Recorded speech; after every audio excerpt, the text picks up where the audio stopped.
ಕುಮಾರಸ್ವಾಮಿಯವರಿಗೆ ನನ್ನ ಕಾಲದಲ್ಲೇ ಸದನ ಸಮಿತಿ ಅಧ್ಯಕ್ಷರು ಮಾಡಿದ್ನಲ್ಲ, ಪಾಪ ಭಾಳ ಅದರಲ್ಲಿ ಅನುಭವ ಇದೆ ಅವರಿಗೆ.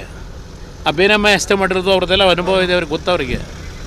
ಅದೇನಾದರೂ ಅವ್ರ ಹತ್ರ ಮಾಹಿತಿ ಇದ್ರೆ ಪಾಪ ಅವ್ರು ಹೋಗ್ಬಿಟ್ಟು ಕೊಡೋಕೆ ಹೇಳಿ ಸಂಬಂಧಪಟ್ಟಂಥ ತನಿಖಾ ಮಾಡ್ತಕ್ಕಂಥ ಅಧಿಕಾರಿಗಳಿಗೆ. ಸರ್, ಬಿಜೆಪಿ ನೂತನ ರಾಜ್ಯ ಪ್ರಧಾನಿ ಪ್ರೀತಮ್ ಗೌಡ್ರು ಹೇಳ್ತಾರೆ ಸರ್, ಹಾಸನದಲ್ಲಿ ಚರ್ಚೆ ಕೊಡಬೇಕು ಅಂದರೆ ಅವತ್ತು ಕನ್ಸಿಡರ್ ಮಾಡೋಣ ಬನ್ನಿ. ನಿರೀಕ್ಷೆ ಇದೆ. ಈಗ ಅವರ ಒಂದು ಅಹವಾಲು ಏನಿದೆ, ಮನವಿ ಏನಿದೆ, ಅದಕ್ಕೂ ಸಹ ಅಂಥ ಅನಿವಾರ್ಯತೆ ಬಂದರೆ ನೋಡೋಣಂತೆ, ಚರ್ಚೆ ಮಾಡೋಣಂತೆ.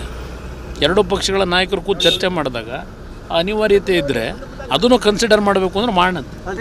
ಮಾತಾಡೋಣ ಬನ್ನಿ, ಆ ಟೈಮ್ಗೆ ಹೇಳ್ತೀವಿ ಬನ್ನಿ. ಇನ್ನು ಸೀಟ್ಗಳು ಯಾವುದು ಅಂತ ಇನ್ನೂ ಹೊಂದಾಣಿಕೆ ಆಗಿಲ್ವಲ್ಲ. ಏನೋ ಅದೆಲ್ಲ ಮಾಧ್ಯಮಗಳಲ್ಲಿ ಗಮನಿಸಿದ್ದೀನಿ. ನನ್ನ ಮುಂದೆ ಅದು ಯಾವುದು ಸುದ್ದಿ